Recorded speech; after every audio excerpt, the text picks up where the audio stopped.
C'est bon? OK. Donc, on continue nos profils. Donc, petite présentation rapide de Mexico. On est quatre. Marc, c'est-à-dire moi qui suis en train de parler. J'ai 15 ans d'expérience dans le web, mais je suis indépendant depuis 2016 environ. À côté de moi, Mathieu. Eh bien, moi, ça fait depuis 2011 que je suis indépendant et à peu près le même âge que Marc, donc 15 ans d'expérience aussi. Et avec nous, qui ne sont pas là aujourd'hui, mais qui travaillent avec nous, il y a Bernard qui s'occupe du développement WordPress et du référencement, et Anaïs, qui est notre alternante, qui a commencé, donc alternante en web design, qui a commencé en septembre. Donc on est quatre.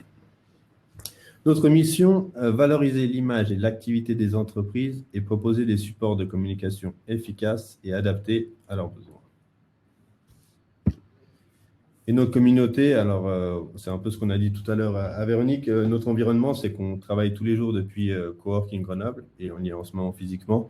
Et c'est là qu'a démarré Mexico. Avec Bernard et Mathieu, on ne se connaissait pas et on s'est rencontrés à Coworking Grenoble, ce qui nous a, voilà, et on s'est associés par la suite. Et faire partie d'une communauté comme Coworking Grenoble, c'est nous enrichir par la diversité des profils qui la fréquentent. Il y a beaucoup de personnes, beaucoup de métiers différents et c'est évidemment très agréable au quotidien et très enrichissant. L'organisation, donc en fait, avant de s'associer, chacun de nous trois, on faisait un peu tout, de l'identité du WordPress et du web design. Et le fait de s'associer, le but était que chacun puisse faire son cœur de métier, puisse se concentrer sur ce qu'il sait faire. Et du coup, on s'est partagé les tâches comme ça. Mathieu fait l'identité, moi je fais le web design et Bernard le WordPress. Et ça permet vraiment d'être plus efficace et surtout meilleur parce qu'on fait une seule chose, mais on la fait bien. Et ensuite, à chaque fois, on essaye notre but, c'est d'inclure le client au maximum dans ce schéma. C'est pour ça qu'il est au centre. Je pense que ce soit nous ou le client a tout à gagner à participer activement au projet, à nous faire des retours. Voilà, on inclut vraiment le client comme au même niveau que nous, si vous voulez. Et puis, pour nous épauler, ça dépend des projets. Certaines fois, on n'a pas besoin, mais on a une série de partenaires qui peuvent nous accompagner sur des métiers qu'on maîtrise moins ou pas du tout. Par exemple, je ne sais pas, dans l'impression, dans les réseaux sociaux, dans les développements un peu plus poussés, on a toute une liste de partenaires qui nous accompagnent si besoin. Et du coup, pour faire boucler avec l'environnement, justement, on va chercher pas mal de nos partenaires à l'intérieur de Cowork, entre autres les community management. Exact, ouais. Et pour les indépendants, c'est extrêmement intéressant le Cowork parce que justement, on a plein de partenaires potentiels. Du coup, pour revenir vraiment à la thématique qu'on voulait aborder avec vous, c'était développer une image de marque cohérente parce qu'en fait, nous, dans notre vécu, c'est d'abord l'objectif, c'était de se poser les bonnes questions pour développer une image de marque cohérente et une offre de service cohérente. Parce qu'en fait, il y a beaucoup de nos clients qui viennent avec des questions du genre « faites quelque chose de joli » ou « je veux un site dynamique » ou « je veux être premier sur Google ». Donc, ça peut être une façon de présenter, débuter un projet, mais nous, ce qu'on y voit surtout en risque, c'est une perte de sens et du coup, ça induit un manque de motivation, la perte d'identité aussi, avec des problèmes d'alignement avec la nouvelle image de marque, c'est-à-dire on crée un logo, on crée une identité de marque et le client s'y retrouve pas et au bout de 6 mois, c'est complètement désincarné. Et aussi un mauvais positionnement, aussi bien pour la personne que pour les cibles. Et c'est aussi une perte de temps et d'énergie, c'est de s'adresser au bon ou au mauvais prestataire, préparer un brief complètement incomplet et utiliser des mauvais canaux et des mauvais outils. Et oui, et ça arrive plus souvent qu'on le pense, où les personnes qui nous demanderaient une des 3 phrases qu'on a dit, c'est qu'elles n'ont pas du tout préparé et enfin bien pensé le projet en amont. Et c'est ça qui amène à ces risques potentiels. Donc, l'intervention d'aujourd'hui, c'est que ça soit pour vous personnellement, mais aussi pour guider vos clients, de vraiment essayer de se poser toute une série de questions. Oui, alors la perte de sens, donc le premier risque qu'on avait identifié. Pour éliminer ça, il y a plusieurs questions. Donc ça, c'est une liste qui peut être complétée. Quelle est ma vision? Pourquoi je fais ça et qu'est-ce que j'apporte? Donc ça peut sembler, comment on peut dire, normal de se poser des questions, mais pas tout le monde le fait. Quelle est ma vision? Pourquoi je veux faire ce projet? qu'est-ce que j'apporte à la société ou qu'est-ce que le projet m'apporte, pourquoi je le fais vraiment et chercher le sens de ce qu'on fait. Et c'est une question qu'à Mexico, on s'est posée en début de l'année, en janvier, et on a utilisé le Canvas, le Business Canvas, donc qui n'a aucun lien avec l'outil de design Canvas, qui a le même nom, mais c'est pas du tout ça. Donc, qu'est-ce qu'est le Canvas? C'est en fait, c'est un schéma qui va vous poser toute une série de questions avec des catégories. Là, c'est un peu petit peut-être, mais il y a produits et services, créateurs de gains, soulageurs de maux. La partie gauche, en fait, c'est vraiment des questions auxquelles vous, en tant qu'indépendant ou petite agence, vous devez vous poser. C'est toute une série de questions qui vont vous faire réfléchir sur pourquoi je fais ça, qu'est-ce que je vais apporter en faisant ça, quelles sont mes offres. C'est vraiment toute une série de questions qui vont vous permettre de faire une fiche d'identité de votre offre et de votre vision et de vos valeurs et de toutes les raisons pour lesquelles vous faites un projet. Et à droite, c'est les mêmes types de questions, mais du point de vue du client. Le client va se demander pourquoi je fais ça, quels sont les mots, c'est-à-dire quelles sont les problématiques que je rencontre, qu'est-ce que j'espère que ce projet pourra m'apporter. Et le but, c'est de répondre. Le but, c'est qu'il y ait une cohérence en fait dans les réponses des deux côtés pour être aligné avec ce qu'on veut être et aligné avec ce que le client veut. Et voilà, le but de toutes ces questions, c'est vraiment de mettre à plat des choses qui peuvent nous sembler vraiment normales dans la tête. On n'y réfléchit pas spécialement, mais en y posant sur papier, ça nous a vraiment fait ressortir plein de choses. Nous, on l'a fait donc au début de l'année. Et un exemple pour ce qui est de soulageur de mots, c'est qu'on s'est rendu compte parce qu'en fait, les questions, on les répondait les trois séparément et ensuite on mettait en commun pour voir s'il y avait une cohérence là-dedans. Et souvent, on répondait les trois séparément, qu'on avait l'impression qu'on amenait beaucoup d'assurance, de confiance et qu'on accompagnait beaucoup le client, qu'il y avait un gros côté de bienveillance et d'accompagnement vers le client. Et c'est quelque chose qu'on faisait intuitivement sans y réfléchir. Mais c'est quelque chose où on a vu qu'on avait ce côté-là qui nous démarquait peut-être des autres et que maintenant, on le savait, on pouvait le mettre en avant, on pouvait l'utiliser. Et ça, on n'y aurait jamais pensé si on n'avait pas répondu à ces questions. En fait, ça permet de débloquer des choses et de faire penser à des choses auxquelles que vous faites sans vraiment réfléchir. Et du coup, ça vous permet de vous positionner de vos valeurs, etc. Parce que vous avez une meilleure idée de qui vous êtes et avec quel client vous pouvez travailler. Voilà, ça permet vraiment de faire une bien meilleure rencontre avec son client, en gros, parce que du coup, nous, on est complètement alignés avec ça. On sait qu'on a un rôle là-dedans, par exemple, sur le côté rassurer nos clients, de partir dans le projet avec nous sur tous les éléments sur lesquels on va les faire bouger. Et donc, voilà, ça nous permet d'axer aussi tout notre discours là-dessus et de bien s'assurer à chaque fois que notre client est bien en phase avec nous et il est bien en confiance avec nous. Donc, c'est vraiment intéressant de se poser l'ensemble de ces questions. Oui, et juste pour terminer avec ce Canvas, alors là, je pense que c'est très petit, vous ne voyez pas ce qui est écrit, mais vous pouvez facilement les retrouver sur Google. Il y en a plusieurs différents. Nous, on a utilisé celui-là parce qu'il nous semblait pertinent, mais si vous voulez voir les types de questions qui sont posées, je vous encourage à aller le voir, le chercher sur Google.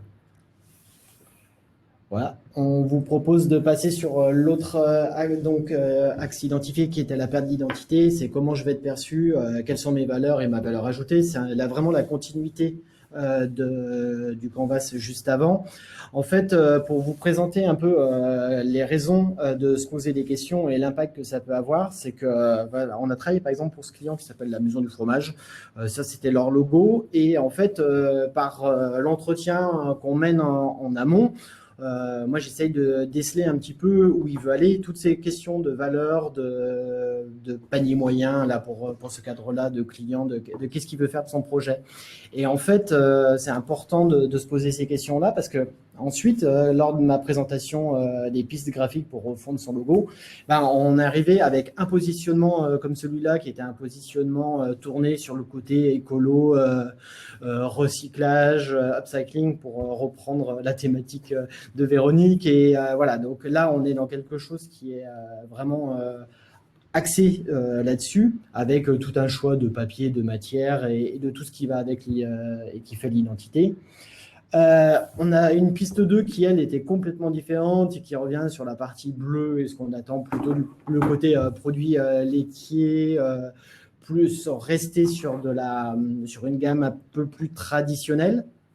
Donc là, on a un positionnement, on le voit vraiment, qui est complètement différent. Et le troisième, là, avec ce positionnement en rouge et or, où là, on passe sur un positionnement d'épicerie fine. Et en fait, c'est vraiment pour ça qu'on a besoin que le client ait bien réfléchi à comment il voulait être perçu, quelles étaient ses valeurs. Parce que si on reprend ce client-là, il y a vraiment la question à se poser. On ne parle pas de goût esthétique, parce que pour le coup, c'est vraiment personnel. Donc, c'est un débat qui n'est pas forcément à mener. En tous les cas, il peut, mais c'est surtout, derrière, il faut pouvoir incarner ces nouveaux positionnements. Et c'est pour ça que dans la valeur ajoutée ou dans la vision, en fonction, on prendra telle ou telle piste et justement, on ne restera pas sur juste un côté esthétique. La perte d'efficacité, là aussi, si on ne se pose pas certaines questions, par exemple, quelle cible je veux atteindre, comment je vais l'atteindre, quel budget j'ai à disposition pour ce projet et dans quel délai je veux le réaliser, eh ben, ça emmène à une perte d'efficacité ou de temps. C'est-à-dire que si on commence mal, on risque de devoir retravailler le projet après coup, ou alors si on s'adresse au mauvais prestataire dès le départ parce qu'on n'avait pas bien réfléchi l'offre, on va perdre sûrement de l'argent parce que le prestataire aura déjà commencé. Si on n'a pas planifié nos délais, ça peut peut-être, s'il n'y a pas de deadline pour chaque étape, ça peut entraîner un temps, on peut mettre plusieurs mois à faire quelque chose que si on avait planifié, on aurait fait plus efficacement. Donc, toute cette organisation en amont est très importante pour vraiment avancer de manière efficace. Et là, l'exemple qu'on voulait vous donner, c'est Ania, qui est une entreprise qui est aussi basée à Coworking Grenoble, pour qui on a travaillé à la fin de l'année dernière. Donc, Ania, ils développent un produit qui détecte les erreurs dans les puces électroniques. Donc, c'est un domaine très précis, très technique, c'est une niche. Et eux, ils sont arrivés vers nous avec vraiment déjà les réponses. Ils savaient exactement leur cible, des gens du métier, des gens techniques.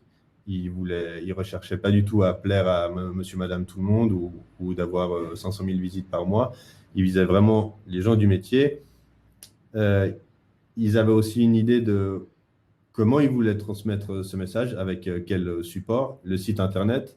Ils n'en avaient pas avant, mais en fait, ils se sont rendus compte que pour poser l'entreprise, pour le sérieux, ils avaient besoin d'une présence sur Internet, mais pas forcément une présence justement en premier sur Google, ça ne les intéressait pas. Et puis, ils nous ont dit qu'ils avaient beaucoup de contenu à partager en termes de techniques, d'explication de comment ça fonctionne leur produit qui est très complexe. Et ils ont justement décidé de partir sur des livres blancs. Donc ça, c'est eux qui avaient déjà, ils nous ont dit on aimerait un site, des livres blancs. On a fait aussi l'identité graphique pour que ça soit cohérent sur tous leurs supports. Donc ça, ils sont vraiment venus vers nous avec une demande très précise. Ils avaient aussi un budget, ils avaient un planning En fait, ils avaient une deadline avant, ils présentaient la première version de leur produit en décembre, je crois. Et du coup, ils nous ont dit, la deadline, elle est là. Et à partir de cette deadline, on a pu planifier tout le projet et avancer. Et là aussi, par rapport au schéma qu'on a dit avant, le petit rond client, il était absolument au milieu avec eux. On bossait vraiment tous ensemble. Et ça permet d'avancer très efficacement parce que les délais étaient courts. Pour une identité graphique, pour un site, on a commencé en septembre, je crois, et en décembre, il devait être en ligne, mais il a été livré avant pour qu'on soit sûr qu'il n'y ait pas de souci. Mais ça a été possible justement parce que le projet avait été bien pensé, parce que le client savait exactement, il avait une idée très précise de où il voulait aller, quelle image il voulait avoir, quelle cible il avait, et il n'est pas parti dans tous les sens. Même pour les réseaux sociaux, ils se sont dit, OK, on va avoir une présence sur les réseaux sociaux, mais on n'a aucun intérêt, et c'est limite contre-productif d'être sur des réseaux comme Facebook ou Snapchat ou Twitter. Eux, ils voulaient vraiment du corporate, du pro. Du coup, ils se développent un peu sur LinkedIn. Mais ça aussi, c'était pensé. Après, nous, on est là aussi pour les guider, pour les conseiller, pour les accompagner tout le long. Mais ils sont vraiment arrivés avec une proposition très précise. parce qu'ils ont bien réfléchi, ils se sont bien posé toutes les questions qu'on vous a énoncées au début. Voilà, et donc du coup, pour résumer un petit peu notre propos, c'était vraiment de se dire, vraiment répondre à toutes ces questions, toutes ces réflexions, et surtout aussi la confronter, aussi bien dans ces réseaux professionnels que ces réseaux, n'importe quel réseau, en tous les cas, confronter, récupérer des retours, récupérer de l'info, voir comment c'est perçu, qu'il n'y ait pas de biais de perception. Et ensuite, pour la réalisation de projets, c'est vraiment se rapprocher de professionnels. Ma voisine qui a fait un stage de 3 semaines dans une agence de com n'est pas forcément la plus à même pour réaliser ces projets. Donc, qu'importe qui vous allez voir, mais en tous les cas, assurez-vous de vous rapprocher de professionnels. Vous voyez, pour les indépendants encore plus, c'est un luxe d'être indépendant. On peut faire ce qu'on veut, quand on veut, comme on veut. Mais justement, c'est aussi très important de confronter, si on a un projet en tête, de le confronter à sa copine, son copain, ses parents, à n'importe qui pour avoir des avis externes, de se rapprocher de professionnels qui maîtrisent, par exemple, si vous voulez faire un projet, il y aura plein de domaines différents dans votre projet, et peut-être que vous ne savez pas faire, vous pouvez déléguer, je ne sais pas, les réseaux sociaux, des choses. Essayez de vous rapprocher, de vous entourer de personnes qui maîtrisent vraiment le domaine. Après, bon, évidemment, quand on est indépendant, on n'a peut-être pas assez de budget pour avoir plein de prestataires, mais vraiment. Et puis aussi prendre le temps justement de répondre, de se poser, même si ça prend des semaines, des mois, ce sera du temps gagné par la suite, de prendre du temps pour se poser les bonnes questions, réfléchir vraiment ce qu'on veut, tester des trucs qui ne marchent pas et savoir que c'est pas ça qu'on veut, et vraiment prendre le temps avant de se lancer vraiment. Voilà, bah écoutez, je pense voilà ce qu'on voulait un peu partager avec vous. Je vais peut-être arrêter le partage, comme ça on peut vous voir, ou en tous les cas pouvoir facilement échanger et puis avoir vos questions si vous en avez.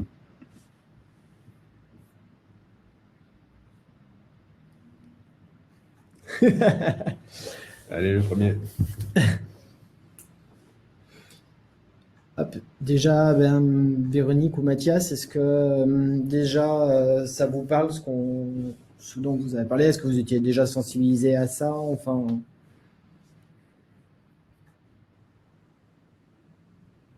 Pas du tout. ouais, pas du tout. Allez, ok.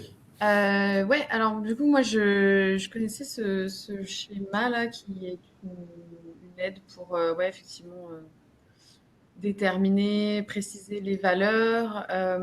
C'est assez chouette. Enfin, c'est quelque chose que j'utilise aussi, moi, en accompagnement.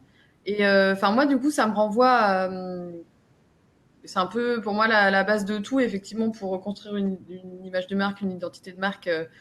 C'est savoir ce qu'on veut dire, ce qu'on veut montrer, qui on est. Donc, ouais, moi, je suis assez là-dedans aussi et dans ces méthodes-là pour, pour accompagner les créateurs que j'accompagne. Donc, ça me parle. Enfin, je trouve ça super intéressant. Et le Canvas, en fait, pour nous, ça nous a vraiment aidé parce qu'en fait, ça nous a aidé. En fait, ce qui nous a aidé, c'est de mettre noir sur blanc ce qu'on avait en tête plutôt que de se poser à une table et se dire, bon, bah, c'est quoi nos valeurs, qu'est-ce qu'on veut faire, pourquoi. Le fait qu'on ait des questions à répondre, ça nous a vraiment forcé à vraiment réfléchir en profondeur à toutes ces questions, chose qu'on n'aurait pas du tout fait si on n'avait pas été forcé, en guillemets, par le Canvas à répondre à ces questions. Ça nous a vraiment aidé de mettre noir sur blanc, même si on la sait, de mettre ma vision, c'est ça, notre mission, c'est ça. Et en tout cas, après, c'est vraiment quelque chose de personnel, hein. Enfin, personnel de Mexico. Il y a peut-être plein de façons différentes d'arriver au même résultat. Mais en tout cas, le Canvas nous a bien aidé. Ouais, c'est vraiment ce côté-là de sortir de tout le côté implicite et vraiment d'arriver à avoir quelque chose de beaucoup plus explicite parce qu'il faut le partager après derrière. Et c'est ça vraiment qu'on avait envie de partager. Et le retranscrire pour ensuite faire c'est un peu notre travail en ce moment, ces derniers mois, de faire une œuvre, enfin un document de présentation. Et pour faire ce document de présentation, ça nous a été très utile de justement tout mettre à plat pour ensuite reformuler et ressortir ce qui est vraiment important dans la présentation. Et parce que si on était parti comme ça, sans y réfléchir, on aurait fait quelque chose de pas du tout soit cohérent avec ce qu'on veut, ou soit un peu fouillis. Donc, Ouais, ou voilà. qui aurait été bateau dans lequel, tu vois, genre mes valeurs, ouais, on est dynamique, on est agence à 360 et enfin, je sais pas, voilà, des choses qui. Et peut-être que maintenant, c'est ça nos valeurs, mais au moins, elles sont pas sorties nulle part. Si aussi, après 6 mois, nos valeurs, c'est ça, bah, nos valeurs, c'est ça. Ouais. Mais au moins, elles ont été réfléchies et elles sont pas là par hasard parce qu'il faut mettre. Donc, voilà, ça nous a bien aidé. Je sais pas si Mathias nous entend, s'il a aussi une question. Ou toi, Véronique aussi. Là, on a un peu de temps pour. Mais voilà, du coup, c'est moi qui ai posé une question. Alors, je ne sais pas, Mathias, ce que tu fais, dans quel domaine tu es, mais Ah bah tiens, on peut rejoindre. Voilà, on va l'avoir. Hop, bah, il va arriver. je l'ai vu, il est reparti. Hop. Mais est-ce que, par exemple, toi, Véronique, si tu as affaire à des clients, des prestataires, est-ce que tu as tout ce travail de les sensibiliser sur pourquoi vous faites ça, ou des prestataires, pourquoi vous travaillez comme ça, pourquoi vous faites ça, est-ce que pour voir si tu es aligné avec eux ou ouais, oui, voilà. Est-ce que ça te parle aussi du côté client, pas que pour toi personnellement? Ben, moi, c'est le travail que je propose à mes clients pour justement les aider à être plus en phase, plus alignés, Est-ce qu'ils etc. sont sensibilisés à ça avant que tu en parles? Est-ce qu'ils avaient déjà une. Est-ce que tu as posé la Souvent, question? non, ils connaissent pas ce genre d'exercice et ils partent avec, bon, c'est des créateurs et des artistes pour la plupart, donc ils partent avec une envie, un élan je suis artiste et j'ai besoin d'exprimer des choses. Et du coup, le pourquoi, il n'est pas clair et c'est ça qui est intéressant d'aller chercher, de définir précisément. Et c'est un peu enfin pour moi c'est toujours un peu la base du travail ensemble quoi. C'est parce que c'est un peu ce qui forge la motivation sur la durée et ce qui est essentiel. Et puis, ouais, et le projet est plus intéressant si comme l'exemple qu'on avait avec Anya, s'ils sont impliqués, s'ils l'ont réfléchi. La collaboration elle est beaucoup plus importante que si quelqu'un nous dit j'ai besoin d'un site pour le 13 mars et puis on est silence radio jusqu'au 12 mars.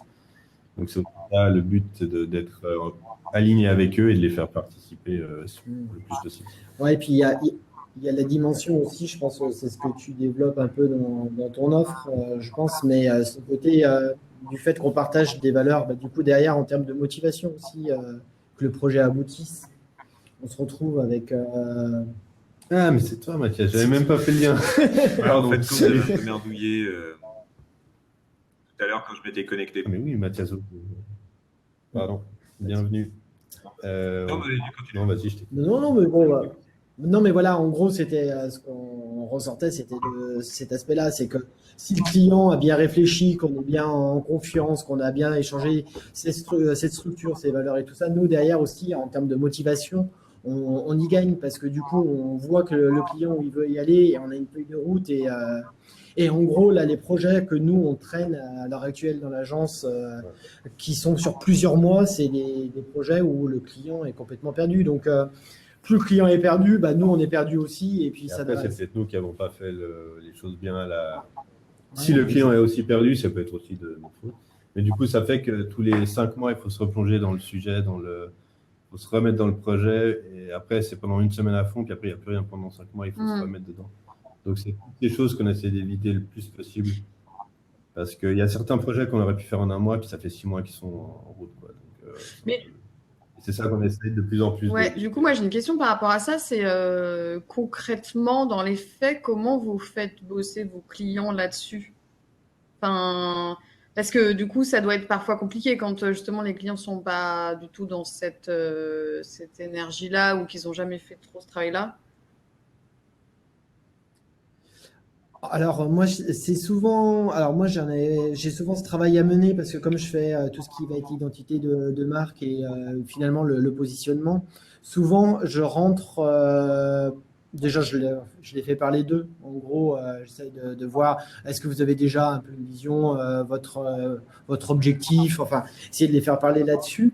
Et souvent aussi, je prends l'axe en gros de la baseline, dans la composition du logo, qui est aussi bien le nom de la marque, les visuels, l'icono, et on a la baseline. Et c'est souvent, la baseline me permet de rentrer dans cette thématique-là, de dire, bah, votre baseline, c'est ce qui va expliquer votre nom, c'est ce qui va expliquer votre service. Donc, qu'est-ce qu'on écrit? Et donc, du coup, je les renvoie à cet exercice-là. Et en fait, il a double intérêt. C'est que eux, ça les oblige à formaliser un petit peu plus. Et puis, ça les questionne. Et moi, en fonction des réponses qu'ils m'apportent sur la baseline, c'est aussi les réponses que j'ai, moi, pour le positionnement. Et après, ce qui se passe, c'est que dans la proposition pour les identités graphiques, ensuite, on va quand même s'ils me disent, voilà, par exemple, pour la maison du fromage, et il me dit... je veux partir plutôt sur je veux un peu augmenter mon panier moyen, donc je sais que je vais plutôt monter en gamme, mais malgré tout, je lui propose la partie recyclage, en tous les cas un peu plus proche, parce que je me dis peut-être qu'il me donne l'info, je veux monter en gamme, et puis quand il va voir le côté environnemental, il va me dire non, mais en fait, c'est ça dans mes valeurs. Donc, finalement, les 3 pistes graphiques, elles ne sont pas là pour montrer un savoir-faire, elles sont plus là pour s'assurer que le client, dans la piste où il va partir, et il ait bien conscience de là où il va mettre les pieds. Ouais. C'est ça, c'est qu'on peut leur poser des questions pour qu'ils creusent un peu tout ça, mais aussi, dans notre métier, avec des visuels, en leur montrant vraiment visuellement si ça leur parle, si ça leur parle pas, et peut-être qu'eux, ils vont se rendre compte de choses, les faire un peu réfléchir à tout ça, soit par des visuels. C'est pour ça que Mathieu propose souvent plusieurs pistes qui sont réfléchis parce que chaque piste veut dire quelque chose, et peut-être quelqu'un va choisir cette piste sans savoir que ça veut dire quelque chose derrière. Donc il y a aussi ce travail un peu de leur faire comprendre quelque chose qu'ils n'avaient peut-être pas imaginé, quoi. Donc c'est ça. Après, alors je ne sais pas si c'était ça ta question de base, mais on fait pas faire le canvas à nos clients. Parce que sinon, non, parce qu'on n'est pas des coachs. Je pense que tu es bien plus à même, tu vois, dans ton expertise d'accompagnement. On reste agence de com. Donc, les gens, quand ils viennent vers nous, ils ont déjà normalement engagé une démarche de changer telle ou telle chose. Simplement, nous, on est obligé de les remettre là-dedans. On leur pose des questions, on va dire, de base pour cibler un peu ce qu'ils sont eux et ce qu'ils veulent faire, mais on ne leur fait pas tout le canvas. Nous, on l'a fait pour nous. Mais c'était un peu l'objet de ma question, de savoir quelle méthode vous utilisiez, puis justement si c'était facile, enfin si vous rencontriez des difficultés par rapport à ça, parce que, moi c'est vraiment mon cœur, effectivement mon cœur d'activité et d'accompagnement, donc moi je trouve ça chouette et c'est ce qui me passionne, ouais. Et le positionnement, il évolue on aussi. On vous voit plus, c'est normal. L'exemple qu'on a en fait. On vous voit plus. Pardon? Ah bon? Si, moi je les vois bien. Toujours là. Je sais pas, moi j'ai un bug alors. Qu'est-ce que je veux dire? Oui, le projet qui traîne un peu depuis plusieurs mois, qu'on a en tête, je pense, avec Mathieu, c'est un projet, si on le regarde, ce qu'on avait commencé à faire, à montrer comme livrable en avril, pendant le confinement, je ne sais plus quand, et ce qu'on a fait maintenant, ça n'a rien à voir parce que l'effet positif que ça traîne, c'est qu'elle a réfléchi différemment elle a eu le temps de réfléchir à sa vision, de se poser des questions. Et les 6 mois qui sont passés, où pour nous, c'était un peu une perte de temps, mais peut-être que ça lui a permis de réfléchir différemment. C'est que ce n'était pas le moment quand elle est venue nous voir. Ouais, c'est ça. C'est qu'elle est venue trop vite. Sur le moment, tout ce qu'on a fait, elle trouvait bien, elle trouvait cool. Et puis en fait, en réfléchissant bien le truc, elle a vu que ce n'était pas du tout ça qu'elle voulait. Et ce qu'on a fait, pour nous, ce n'est pas une perte de temps, même si on a passé du temps à créer les maquettes et tout ça. Ça a servi à ce qu'elle se pose des questions et qu'elle revienne 6 mois après pour dire en fait, ce n'est pas du tout ça que je voulais. Et c'est ça le but. C'est jamais vain. C'est ça qui est intéressant de savoir ce qu'on ne veut pas, c'est déjà faire un pas en avant pour savoir ce qu'on veut. Ah oui, mais c'est clair. C'est ça. Ouais. Mais oui, nous, c'est pas notre métier, on n'est pas coach, mais on essaie avec 2-3 questions de base d'essayer de leur faire poser des questions pour pas qu'ils tapent à côté, parce que ça sert à rien de se vendre une image trop belle si on n'assure pas derrière. Ça peut être aussi contre-productif de se créer une image qu'on ne peut pas assumer, quoi.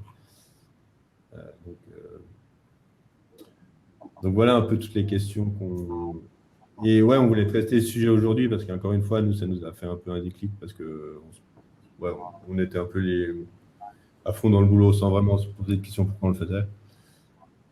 Et petit à petit, mais alors ça prend du temps. Hein. Ouais, et puis bon, de toute façon, c'est pas à toi qu'on va l'expliquer, mais ouais, c'est cyclique aussi. En plus, rien n'est jamais calé, donc. là, à l'heure actuelle, nous, dans ce qu'on a fait, on sait que c'est notre réponse à cet instant et on est OK avec ça. Et puis, on va continuer à bouger avec ça. Mais le fait d'avoir déjà mis un pied dedans, ça a permis de lancer la roue et puis de pouvoir s'appuyer sur des éléments tangibles. Mathias, tu avais. Comment tu fonctionnes, toi, avec tes clients et avec Greg Greg, je mets les coups de Comment fouet, vous mais ça, fonctionnez? c'est pour le plaisir.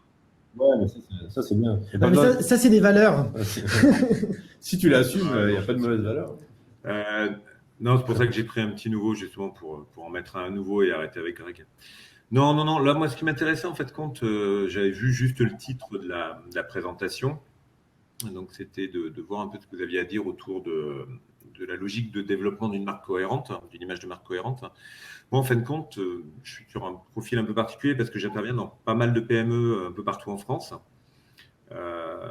pour un domaine qui n'a aucun rapport, mais où je me retrouve régulièrement, vu que je travaille sur l'activité commerciale ou l'activité centre de service, je me retrouve quand même assez souvent confronté, surtout pour la partie commerciale, sur des problématiques de PME, donc de la petite ou de la moyenne PME, qui savent pas communiquer sur leur, enfin voilà, qui ont des sites web complètement, enfin qui ont 20 ans, qui ont des logiques de communication, que ce soit au niveau commercial ou marketing, pareil, il y a 20 ans, enfin voilà, et puis souvent les commerciaux de toute façon ont plus de 20 ans, voire 30 ans d'expérience, enfin il y a même pas mal qui partent à la retraite, là c'est la grande période où il y a du renouvellement dans les équipes commerciales, mais voilà, donc il y a toute une philosophie que je le veuille ou non, de toute façon, je me retrouve confronté à ces problématiques ou à ces façons de penser que vont avoir les clients. C'est vrai que je suis toujours un peu à l'écoute de nouvelles façons de penser, de nouvelles approches, parce que ça me permet d'en discuter avec eux, au cas où après de les orienter vers les bonnes personnes, parce que chacun son métier, ça, c'est pas le mien. Tout ce qui est graphisme, image de marque ou autre.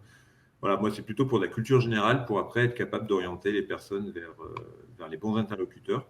Donc, ça m'intéressait de voir justement cette démarche parce que je me rends compte aujourd'hui au niveau des PME qu'il leur faut des choses très simples, rapides, mais qui soient très efficaces, structurantes, avec du visuel, avec quelque chose qu'ils arrivent à comprendre, qui va les impacter immédiatement. C'est-à-dire qu'on va avoir un patron, il faut être capable de lui montrer un truc et qu'il regarde et qu'il fasse « Ah bah ouais, c'est moi. Ouais, ça c'est moi. » Alors, le problème avec tout ce qui est image, c'est très subjectif, chacun a son propre point de vue. Donc, si on attaque directement avec l'image, avec des maquettes ou autre, peut être compliqué. Par contre, une approche comme le Canva, là, c'est pas mal parce que justement, ça a un côté pro, structurant, cadré, posé, qui permet de discuter sur des faits et pas sur de l'imaginaire. C'est vraiment des faits et la personne après adhère aux faits ou pas. Si elle adhère aux faits, donc là, comment on voit son entreprise, derrière, on peut aller plus loin. Donc ça, ouais, j'aime bien. Même moi, après, par rapport à mon activité, entre autres autour de l'activité commerciale, il peut y avoir des choses à creuser là-dedans. C'est quoi justement ton activité, Mathias? Je travaille dans l'univers dans l'accompagnement commercial, donc l'accompagnement des équipes commerciales, des responsables commerciaux, et certaines fois des directions en général, et entre autres à la mise en place aussi des CRM, outils de gestion de la relation client. Donc, qui sont des outils qui sont au cœur d'entreprise. Ça va toucher la branche commerciale, souvent ça touche aussi l'activité centre de service, quand on a un centre de service ou une équipe de services techniques ou de réparation, de non-qualité, enfin voilà, ça peut toucher à différents domaines. Et avant, je faisais beaucoup les grands comptes, et puis depuis 10 ans, un peu plus de 10 ans maintenant, ouais, même plus de 10 ans, les PME. Et là, ça fait quoi? Ça fait 5-6 ans maintenant que j'ai monté une boîte où on est 2,5 maintenant. 2,5. Mais ouais, bosser avec plein de PME partout en France parce que je suis censé m'occuper de la partie commerciale, mais je ne le fais pas parce que je suis feignant. Je préfère glander, comme le dit si souvent Greg. Et en fait, on utilise un réseau de revendeurs partout en France qui vont nous apporter le business. Voilà, donc on attend que les commerciaux, donc chaque revendeur a une dizaine de commerciaux à peu près. Donc, voilà, il y a une grosse force de frappe commerciale et ils nous ramènent le business. Donc il y a des fois, il faut quand même aller les secouer un peu pour qu'ils nous ramènent du business parce qu'ils oublient. Et voilà. On s'appuie beaucoup sur des prescripteurs. Bon, après, on leur laisse une très grosse marge, donc forcément, ils sont intéressés. Mais ouais, non, la démarche, elle est pas mal et il faut que je garde en tête ça parce que même dans mon portefeuille, enfin, les boîtes avec lesquelles je bosse, il y a des boîtes. Ça peut faut pas, juste pour revenir au Canvas, il ne faut pas sous-estimer la charge de travail. Je ne sais pas si on peut dire ça, mais ce n'est pas quelque chose que tu fais en un week-end. C'est vraiment faut vraiment creuser le truc. Du coup, nous, on l'a fait sur plusieurs semaines, je pense, pendant le confinement. C'était bien, on avait le temps, mais ça nous a permis de vraiment le faire bien, quitte à revenir 2 semaines après, voir ce que tu as mis pour voir. C'est pas juste une phrase, 10 questions, 10 phrases. C'est vraiment, si tu veux le faire bien, il faut prendre le temps de le faire à fond, quoi. De toute façon, tu as besoin que ça décante. C'est Ouais, pas c'est ce aussi. genre de truc. Après, moi, j'ai une approche qui est, je ne vais pas dire dirigiste, mais qui est, parce que bon, j'ai un peu la même logique qui est de cadrer, c'est-à-dire pour l'accompagnement commercial ou la mise en place d'un CRM ou autre, il faut comprendre les process métiers, l'organisation, enfin voilà, il faut comprendre un certain nombre de choses de l'entreprise, il faut comprendre le métier pour réussir à le mettre en place. Et pour le faire, c'est soit on passe du temps et on les écoute et c'est chiant, soit on est un peu dirigiste, un peu cadré dans l'approche et on va à l'essentiel. Je suis un peu dirigiste, donc la plupart du temps, je cadre les discussions.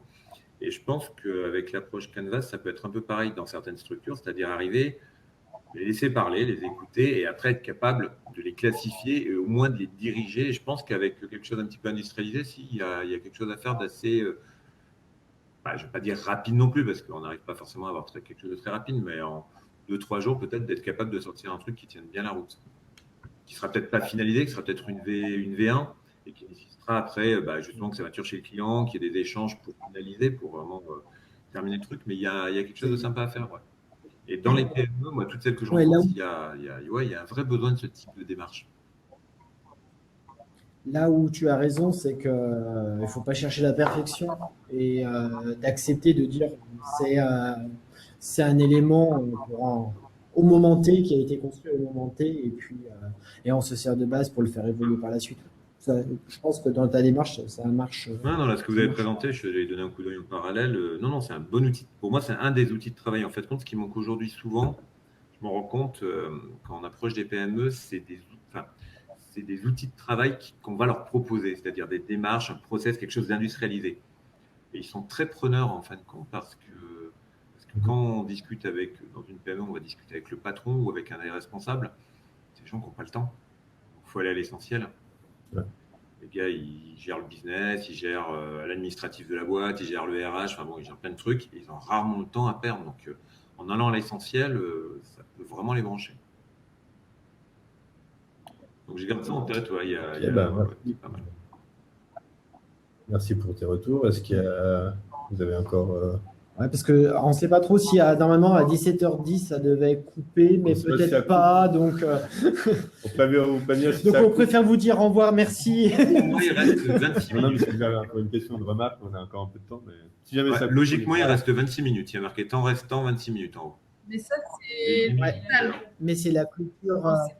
L'événement. Ouais, c'est pour tout l'événement. D'accord. Bon, après, pour écouter Mathieu parler. Ouais, non, c'est vrai. Pardon, non, Marie, c'est toujours un grand plaisir d'écouter Marie parler. Je ne savais pas qu'elle était là. Parce que non, on n'est pas 4, nous, dans notre freelance docteur, on est 5. Parce que pour Véronique, Mathias fait aussi partie de quoi. Enfin. Donc, un peu moins, c'est vrai, c'est temps peut-être. Il passe de temps en temps. Il vient relever sa boîte aux lettres. Mais c'est aussi un autre exemple de la communauté de ce que Mais du coup, mais moi j'ai des questions là-dessus, si vous avez du temps. C'est comment ça se passe Cowork et pourquoi il faut venir chez Cowork. Il y avait Mathieu qui parlait en même temps que nous sur ça. Dans la session de Mathieu. Non, mais Je préfère avoir des beaucoup mieux utilisateurs Mathieu. que du coup le Honnêtement, parce que dans le futur Cowork, il y aura une distillerie. Ouais. Mais c'est pas pour tout. Désolé. Si tu voulais la pépite de Marie. Il peut être des commerciales, ça se voit. Quoi. Non, parce que, tu vois, ça fait rire Marie et Mathieu certaines fois. Moi, ça fait, je ne sais plus combien, 3, 4 ans, 5 ans, j'y suis.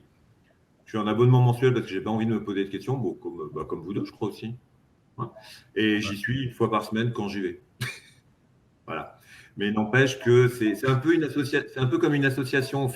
On a envie de faire partie de cette communauté. Voilà. Tu as beaucoup de monde en ce moment. Donc, même en période de confinement, le cowork est bien rempli. Il y a du monde. Ce qu'il faut, c'est-à-dire qu'il y a quand même le respect des règles de sécurité, etc. Mais il y a toujours des gens qui y vont. Il y a une bonne ambiance. Il y a de la convivialité. Tu trouves quand même le moyen, tu vois, même quand j'y vais à l'occasion, tu trouves toujours le moyen de discuter avec des gens que tu connais. Enfin, voilà, ça te permet il y a de l'échange, tu rencontres des nouvelles personnes. Il y a des super soirées, alors Ça pas fait en un ce peu moment, mais il y a des du- super soirées en temps normal. Tu peux faire des bons apéros, tu as toujours quelqu'un avec qui boire un coup, avec qui discuter, dire des conneries. Tu peux tirer des fléchettes de pistolet à fléchettes sur les gens. C'est peut-être pas forcément un lieu Non, mais- sérieux. Enfin, si, il y en a qui vont avec un contexte sérieux, mais si tu n'as pas forcément envie de l'aborder avec un contexte sérieux, c'est aussi un lieu pour ça. Par contre, l'ambiance de travail est très sérieuse. Il y en a qui sont étonnés quand ils arrivent, qu'il n'y a personne qui parle. Ils nous disent, ah, mais il n'y a pas de bruit, personne ne parle. Ouais, non, mais on n'est pas là enfin, en fait, il y a des temps à midi qui sont très importants parce qu'on mange ensemble, c'est là qu'on se connaît et tout, mais autrement, le reste de la journée, on bosse, quoi. Donc, c'est quand même très professionnel, mais par contre, il y a des soirées, mais par contre, il y a plein de choses qui. Ça fait un peu la vie d'une petite entreprise, sauf qu'on n'a pas, on n'a pas le même patron, Ouais, on ne parle pas des collègues, on ne parle pas du Ouais. boulot et il n'y a pas les casse-couilles. C'est ça, c'est Et le côté. on passe pas notre pause de midi à critiquer quelqu'un du boulot, quoi. C'est les collègues sur les emmerdes. Ouais, c'est un peu C'est Bah, ça. après, moi, je connais le coworking. Hein. Ça fait des années que je suis en coworking, mais j'ai vu différents types d'espaces. Alors, Et celui-là du en coup, moi, j'étais à l'Accordé à Nantes Ouais, depuis 2-3 ans, je sais plus. Et du coup, je cherche un peu le même genre d'ambiance, c'est-à-dire où effectivement, il y a des échanges, il y a une effervescence de mise en lien, en fait. Donc c'est ça que je cherche et puis aussi une possibilité c'est ça d'être en mode concentration si j'ai besoin, d'avoir aussi des espaces éventuellement pour téléphoner ou faire des réunions. Donc c'est ça que je cherche. Puis aussi la flexibilité de effectivement pas payer forcément le mois entier si je viens 1 ou 2 jours dans la semaine. plusieurs types d'abos. Il y a quoi, jour, Ouais, c'est des packs de jours. Ouais, jour du- Il y a un Ça pack j'ai de vu, ouais, 10 sur le jours et site. Par contre, il n'y a pas de pack demi-journée apparemment. Non. je sais pas. Après, il y a Non, une ouais, il journée fait que la offerte, il y a une journée de découverte. Enfin, Ouais, je sais pas c'est exactement. les- Ça, on maîtrise peut-être moins. Bah, on fait plus attention au bout d'un moment, mais tu vois, pour donner l'idée, c'est un peu ce que disait aussi Mathias sur l'aspect communautaire. Bah, tu vois, par exemple, là, dans notre présentation, on parle de cowork, mais en fait, c'est notre présentation générale et on en parle aussi à nos clients qui n'ont rien à voir parce que c'est dans notre ADN. On a été, la création de Mexico, elle s'est faite à l'intérieur de l'espace et ça en dit long, en fait, sur nous. Parce que c'est vraiment cet aspect communautaire et en fait, il y a une stat qui ne trompe pas, c'est que Mathias tout à l'heure il parlait de pendant le confinement, on a été, je ne sais plus combien, la plupart des gens qui étaient en mensuel ont continué leur abonnement. Sans y aller pendant 3 mois. Et sans qu'ils nous le demandent ou ça s'est fait complètement naturellement de laisser filer les Comme un soutien. abonnements parce Vous que Ben non, vous voulez qu'ils vivent et qu'ils soient encore là à la fin, quoi. voilà, et on voulait pouvoir y retourner quand on avait le droit de sortir de chez nous, de pouvoir y retourner, de retrouver le travail, quoi. Là, ils ont réussi à créer une communauté. Si on avait été dans un autre cowork, les trucs, comment ça s'appelle, Nextdoor ou je sais pas quoi, je sais plus comment ça s'appelle, Les trucs d'Excity et compagnie, ouais. là, on n'aurait jamais payé pendant le confinement, quoi. Là, on a payé parce que ça nous fait plaisir de participer à ça et de filer un coup de main. Parce qu'eux, ils nous filé un coup de main, enfin, involontairement, je sais pas, mais on a plusieurs clients qui sont dans l'espace de cowork, donc on vit aussi grâce en partie, quoi. Mais du coup, c'est donnant-donnant. Moi, aujourd'hui, on est 3, Ouais. parce que j'ai pris en apprentissage le fils d'un coworker, d'Olivier, avec qui on s'entendait bien, puis son fils cherchait du taf. Moi, je cherchais à ce moment-là peut-être quelqu'un à prendre pour renforcer l'équipe. Et en fait, compte, on pourrait très bien avoir des bureaux. En plus, le but, c'est de grossir, etc. On pourrait très bien avoir des bureaux. Mais je me dis que mes collègues, que ce soit Grégory ou le fils d'Olivier, Bastien, ce serait des primes pour eux. Être à 1 ou 2 dans un bureau, ou même à 3 dans un bureau, c'est triste. Ouais. Alors, à l'occasion, ça va, mais sur la durée, c'est triste. Le cowork, ils ont toujours quelqu'un avec qui parler. Et puis, c'est le fait d'avoir des gens autour, des gens qui connaissent, qui reconnaissent, enfin voilà, ça a du sens.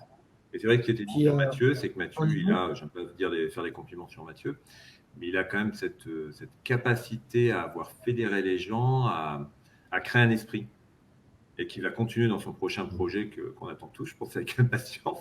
Je pense que c'est ça qui est, pour avoir fait quelques coworks en France et même ailleurs, moi, j'ai jamais retrouvé une communauté comme ça où ici, beaucoup de choses se passent à midi. Si tu n'es jamais là à midi, tu rates un peu les choses. Mais pour avoir mangé à midi dans les autres coworks, il n'y avait pas d'ambiance c'était plus des espaces partagés de travail, point à la ligne. et pas tout ce qui allait avec. Et c'est vrai, comme tu dis, Mathieu, il a vraiment réussi à créer quelque chose. Il y en a, enfin, il y a certaines personnes qui sont des vrais amis plus que des coworkers. Même enfin, il y en a plein qui vont en vacances ensemble, ou qui font des soirées, des choses qui vont au-delà du Ils vont cowork. courir. Quoi. Et qui vont courir, ouais. Non, mais ouais, il y a plein de choses qu'ils organisent, de la course, Yoga. ils vont faire D'escalade. l'escalade, il y a Non, on des est en train cours de de faire la dessin. pub à la Enfin, place dès de que quelqu'un a Marie envie qui de est à faire côté, quelque chose, il a proposé au cours. En train de faire la pub à la place de Marie qui est à côté. Non, elle est partie là. Pas sous son Elle est partie, contrôle, là. donc. Non, mais tout ça, je pense que. Non, elle est Non, partie. il n'y a plus personne. Mais si, ouais, vu que tu as déjà fait des cowork à Nantes, etc. Même Bah, si la je les Corday, connais il y en a pas, beaucoup mais à Lyon, la- hein. Accordé ici, La c'est connu. il y en a Ouais, beaucoup, 7 à Lyon. ouais, il y en a. Il y en a Non, non, une à je Annecy. connais le nom, mais l'ambiance, je ne sais pas. Après, Ouais. l'avantage peut-être tu vois, l'accordé à Lyon, par exemple, ils finissent par être thématiques. Tu vois, tu vas retrouver tous les communicants d'un côté. Et bon, là, l'avantage, c'est qu'il y a vraiment multi-profils. Donc, c'est bien aussi ce côté-là de ne pas être qu'entre communicants. Il y en a, mais pas que. Et c'est cool aussi. Tu vois, dans la boîte, il y a des ingénieurs, il y a des Des avocats, il y a architectes, voilà, des profs de sport, enfin des fans de fitness. Ouais. Oui, ouais, il y a plein de. Ouais. Et ça bouge. Alors, il y a un gros noyau qui est souvent là, mais autrement, ça bouge. Il y en a qui arrivent, qui partent. Ouais, Il y en a qui alors- viennent 2 mois parce qu'ils ont une thèse à écrire. Enfin, c'est encore, ça, tu connais comment ça marche. Mais parmi tous ceux que j'ai fait, je trouve que c'est spécial, qu'il est spécial celui-là. Ouais. Ouais, et puis on est nombreux. C'est aussi ça qui fait que ça marche. Parce que, tu vois, en temps normal, c'est à peu près une cinquantaine Vous êtes de une personnes. cinquantaine par jour. présents, tu veux dire? Ok. Donc, Là, depuis le confinement, les stats, elles sont beaucoup plus basses parce que depuis la suite, mais à minimum, on est 25 en règle générale. C'est les dernières stats qui donnaient. et c'est principalement sur un grand espace. Donc, ouais. En fait, tu as principalement l'espace bureau et après, tu as 3 caissons pour passer plus Et des puis- salles pour passer les appels. Ouais, il y a une salle qui est tout le temps, si elle est libre, tu peux y aller, et il y a une autre salle qu'il faut réserver. Il y a les canapés où beaucoup de gens se votent pour téléphoner. Et il y a une cuisine en haut, mais on n'y va pas souvent. Mais une cuisine. Et enfin, tu verras quand tu viendras visiter. Ouais, voilà, mais, et en fait, maintenant, on arrête d'en parler. Et, il faut venir. il faut venir. Il n'y a plus qu'à venir. Ouais. en tout cas, Il va c'est un peut-être falloir espace, qu'on rejoigne. ouais, c'est vrai. Il n'y a pas une autre session là? Elle n'a pas attaqué?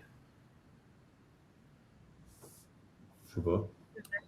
Oui, il y a des chances. En tout cas, merci. Pour vos infos, en tout cas. Mais je vais venir la semaine prochaine, donc peut-être on va se croiser. Je sais pas si on. Ouais. Si, on sera là. Moi, il y a Anaïs. Ah, purée, c'est vrai. Ouais, donc, nous, on sera là la semaine prochaine. Bonne Ok, soirée. ouais. À bientôt. À la semaine Merci. prochaine. À bientôt. Salut.